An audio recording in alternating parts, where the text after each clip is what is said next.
Oh, hey, didn't see you there. Hey, YouTube, this is TCG Gamer TCG, and I'm coming at you with a first place Rochester Regional deck profile. It was 8 rounds of Swiss, 224 players. Matchups were 3 Draco Tail, 1 Magistus, 2 Mitsurugi, 1 Azumina, Sky Striker, Cool Tune, and there's always the couple you forget. Sky Striker, Cool Tune, and what were my matchups? Why are you asking me? Something like that. decent spread of meta and rogue adjacent matchups. I do remember I dodged the pile decks and I dodged Vanquish Soul, which was very lucky of me. And you dodged the mirror. And I dodged the mirror, that's all right. That's just the good answer. Just want to say a couple shout-outs, the most important part of the video before I hop into the deck list. I wanted to shout out all the Buffalo Boys and Buffalo in general, the best community in the world for Yu-Gi-Oh! I wanted to shout out Zach, especially in the car with me for his first regional that day, and he killed it. I want to, of course, always shout out my girlfriend Sam, all the love and support she gives me, and every time I open up my phone, she's cheering me on all throughout the day. Just tear in my eye. And the biggest shout out I could possibly give is to behind every mediocre man, there's a really angry man yelling at him for some reason, and that is Dalen Pitkin, the top 16 Moonlight Goat. Tell me everything I know about the deck. And, He made me so angry on Sunday. And without all the theory, I genuinely wouldn't be here. So angry. All right, without further ado, let's just hop right into it. So I played 41 cards in the main deck. I'm just going to lay out the monsters and then talk about each one. So this is pretty self-explanatory. This is the best card in the deck. You kind of hold your breath every time it's summoned. It has a fun secondary effect that if you lose your Imprims of Veilers in the couch, you can just kind of hover this over there and they all get magnetically sucked out onto it. So you have to know what to do if this gets hit with one of those. Heart and Soul of the deck. This card, one of your many two-ofs, is, we could say, I don't know, it's just Epstein. Right, kind of does everything, but prefers to operate in the shadows. I would really rather not see this card in my hand. I don't know if he's allowed to say that, man. It's all right. They'll filter it out. This card is totally fine at 2. It's kind of half of a brick. Also, it's a good card once you're playing, but if you're not playing, it's not a good card. This card is you have to play 2 because your deck doesn't function if you draw it, and I drew it a lot even after siding it down going second. But it's a board breaker, which is cool. People did not know the Grave Effect whatsoever, so that helped out. Obviously, this card puts an insane amount of work. This card puts an insane amount of work. Being in my hand, you kind of have to play it, especially if it helps. I was siding out every 2 of going second. I was siding down to 1. So if anything happens to your chick, you do need this to like loop it back into rotation. Obviously, the pendulums. This card is also a little bit of a terrorist, FBI's Most Wanted, and this card. I don't think you can say that either. Yeah, it's all right. They'll redact it all, and then Our manager will get it. this is also really likes being in my hand, but is good for the anti-draw line. Sometimes it comes up, sometimes it's necessary. Like I was saying, I was setting out all the 2-0s, but unfortunately, all the rest of the awkward cards you kind of have to keep in. I figured people would actually want me to say something about this because a lot of lists are now on 3 of this after the Ryan Yu win. I think that this is fine, and I have a second one on the side, because I realistically couldn't decide between 3 of this and 3 Tenki. They both have all their ups and downs. The fact that this can't send Martin, though, is relatively frustrating, so it has a rather limited use case. I did use it to good effect to send a Tiger once, so I could then add it back off of an already established Gold Leo, but it's just very limited in its use cases, so I didn't want to play too many, and you like a good diversity of starters, too. I love diversity. So that's the monster count, the full lineup. Then we have the Foolish package. You do have to play the Foolish Burial Goods. You have too many awkward cards in your hands that you need to dump, pitch out of your hand, just get rid of. And then this card just basically searches Lunalight Fusion while getting you an extender. Obviously that's really good. I just did the 2 Masquerade, 1 Tenki technique. For this event, I was siding the 3rd Masquerade and siding the 2nd Tenki, like I talked about with Fractal, diversity of starters. This card is obviously really good going first, but kind of as a target on its back going second, stuff like Fall of the Virtuous and obviously MST, whereas a lot of people will just let this walk going second. If I needed a non-committal engine card, because it's obviously better than Fractal, right, it is Fractal plus my whole engine, then I would side into another one of these going second. Because it's the people don't hit it, people don't ash it, people don't F and V it, like they just let it walk for the most part. Whereas this is a little bit more targeted. This is also insane for the double Liger line, the most efficient one that you can set up going first. 2 perfume, literally just an engine requirement. I also signed out one of these going second. It's not very good, but going first, I opened 2 of this in my hand more than once. And it's really good to keep pushing and push through. And then 1 of each poly.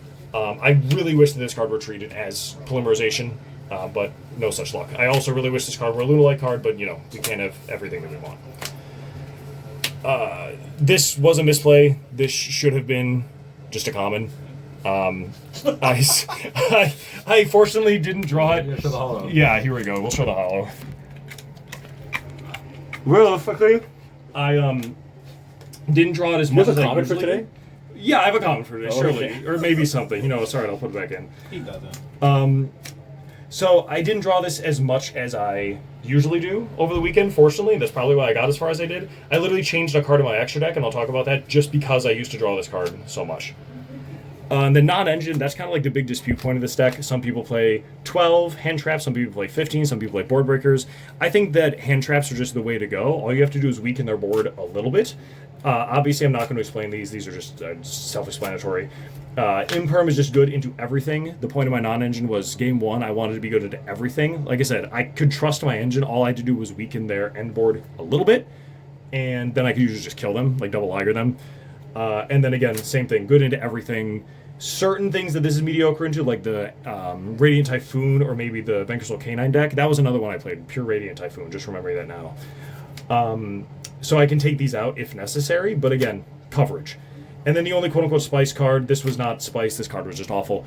I played Fall on the Virtuous. I don't want to hear it. You won the event. I was on hard mode all I day. don't want to hear it. You won the event. Theoretically, you can use this to dodge Imperms on Gold Leo, but then that combo is only good if you play Gravity Controller, which I couldn't because I was playing the target for this, so that barely makes sense. Theoretically, you could also use this to out your own Tiger to continue extending, or your Hound or your Martin. It literally never came up. This should have been Droplet. Going forward, this will be Droplet. But I think that this non-engine spread was perfect. The theory was this was like a compromise on the Ryan U list where he had 12 hand traps plus a bunch of engine, and this was like kind of sort of engine or non-engine. But I still think Droplet would have been better. Every time I had that card in my hand today, every single time, I wish it had been Droplet. All I will say about Lunalites and whether they play board breakers or hand traps is this. If you want to get your invite, if you want to get your top, you play board breakers. If you want to win the event or top 8 of YCS, Yeah. you play hand traps. Yeah. All the Lunalite lists that have topped 8 of YCS, they have all played hand traps. Could be anyone. All the ones who have won a regional, they have played hand traps. You should play hand traps. Could be anyone. Again, John's theory is correct. All you gotta do is draw a couple of hand traps, make them make a half board, and then your engine just kills through a half board. Exactly, Easy. yeah. It happened a lot. Or even a full board. It was happening a lot through full boards, too. Shouts to Sam again. Shouts to Nibiru, my favorite side deck. And shoutouts to Noir. In her spirit did I play this deck. 2, 1, 2, 2. All relatively self-explanatory, except for no Saber Dancer. So I didn't really see... Extra space is super tight, and I think that at least 14 slots are mandatory. I did not see the room or the necessity for Saber Dancer. It never came up. I never needed it. I haven't been playing it for like a month, and I haven't missed it one time. For Synchros, I just played the 1. So this was literally my only Fallen on the Virtuous target, and I never missed it, never needed more. The idea and the utility, if you do want to try the Fallen on the Virtuous package, and have $50 or however much this ridiculous card is, shouts to Devin for the lend, and happy birthday, Devin. Wish you could be here. So, is that if you draw 2 Fallen on the Virtuous, this is not only 2 disrupts, because you can shuffle back your Panther Dancer, right, to have another interruption off of it, but it also turns the other Fallen on the Virtuous into both follow-up and an interruption by quick effect taking from their grave. So that did come up once. It protected me from dying, and my opponent had to read the card like 3 times. Otherwise, Ixies, Tiger King, Douglas, the Entity, and the silly guy. This is self-explanatory. This is self-explanatory. It helps you play around just Droll, and also it's just the Droll line, right? You just have to check with your judge every time to make sure that you can still reborn under Droll, which you should be able to. That's how they rule in the OCG. That's how it was ruled for this event. Obviously, it's this or Dempsey. This is what I mentioned before because I was drawing the Silly Serenade so much. She has an additional effect that dumps for cost on summon, and the fact that she detaches 2 does come up. It shouldn't come up, but you're getting hand trapped and opening so weird sometimes that, like, I just think this card is better. I used to like Dempsey more because of impulse conflicts and as attack, but, like, it's your going first card, right? So you shouldn't be impulsing. This guy is the Silly Fellow. Notice I played him in the correct rarity. That way Liger is my highest rarity end board piece. So you have the common Babushka and, spoiler, the common SP. Can't disrespect the queen. It's this card did basically nothing all day, right? This card was basically sandwiched between 2 Ligers at any given time, and the game was over regardless of his presence. But he was there for moral support. SP, obvious. Cross Sheep. This is legally, theoretically, the fake card in your extra deck. I wanted to play Gravity Controller over this because Gravity Controller comes up for certain openings just like this card does.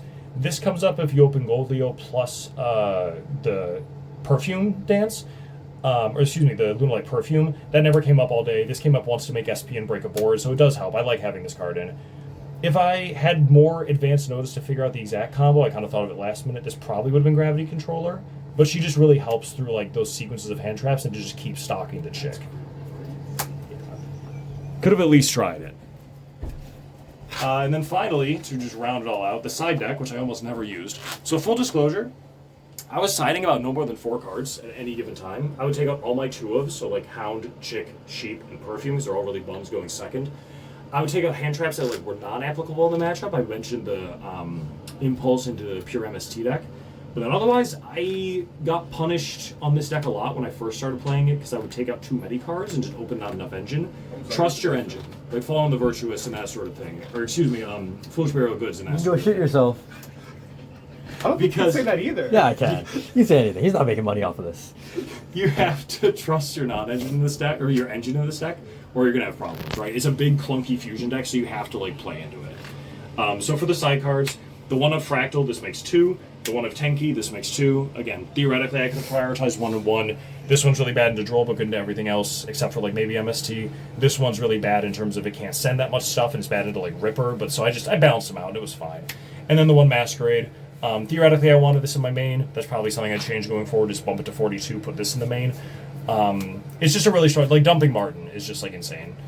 Call by, obviously it's call by. I didn't play Talent. I wanted the hand traps to be stopped. I did not really care about ripping their hand or whatever. If I wasn't make Liger, I wasn't winning. 2 Droll, self-explanatory. Sometimes I put these in going first to counteract the chummies, but not often. 3 Heavy Polymerization. This card was really good, I'll be upfront.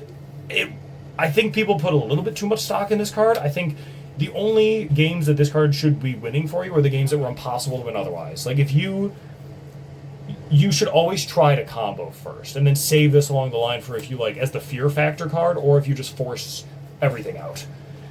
But I did put it in, did win me a couple of games. It wasn't as impressive as I would have liked it to be, though. 3 Perulia, I never put this in, and 3 Nibiru. In theory, this is for Malice and Yummy variants. I never put it in, hence the token. How do you feel about Malice? How do I feel about Malice? We might have to censor too many things out if I had to talk about how I feel about Malice.